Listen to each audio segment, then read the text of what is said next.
ಎಲ್ಲರಿಗೂ ನಮಸ್ಕಾರ. ನಾನು ನಿಮ್ಮ ಯಶೋಚಾರ್ಯ. ನಾನು ಇವತ್ತು ಕಾಲೇಜ್ ಯೂನಿಫಾರ್ಮ್ ಹಾಕೊಂಡು ಬ್ಯಾಗ್ ಹಾಕೊಂಡು ಕಾಲೇಜಿಗೆ ಹೋದೆ.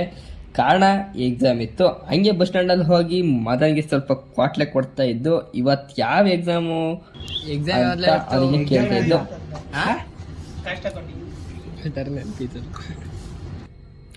ಮತ್ತೆ ಎಕ್ಸಾಮ್ ಟೈಮ್ ಆಯ್ತು ಅಂತ ಬೈಕ್ ಹತ್ಕೊಂಡು ಕಾಲೇಜಿಗೆ ಹೋದು. ಹಂಗೆ ಬೈಕ್ನ ಪಾರ್ಕ್ ಮಾಡಿ ಕಾಲೇಜ್ ಒಳಗೆ ಎಂಟ್ರಿ ಕೊಟ್ಟು ನೋಡ್ಕೊಳ್ಳಿ. ಈಗ ಅಲ್ಲಿ ಓದಿಸಿದಂಗೆ ವಿಡಿಯೋ ಮಾಡ್ತೀನಿ. ಗರ್ಲ್ಸ್ ಎಲ್ಲ ಓದ್ತಾ ಕೂತಿದ್ರು, ನಾವು ಬಾಯ್ಸು ಹರಟ ಹೊಡಿತಾ ಕೂತ್ಕೊಂಡಿದ್ದು. ಅಣ್ಣ ಏನೋ ಎಕ್ಸ್ಪ್ಲೇನ್ ಮಾಡ್ತಾ ಇದ್ದ, ಅದನ್ನು ಕೇಳಿಸ್ಕೊಂಡು ಎಕ್ಸಾಮ್ ಬರೆಯೋಣ ಅಂತ ಎಕ್ಸಾಮ್ ಹೋದು. ಎಕ್ಸಾಮ್ ಮುಗಿಸಿ ಆಚೆ ಬಂದು ಎಲ್ಲ ಅವ್ರವ್ರ ಮನೆಗೆ ಹೋದ್ರು. ನಾನು ಟೆಂಪೋ ಹತ್ಕೊಂಡು ಮನೆಗೆ ಬಂದೆ.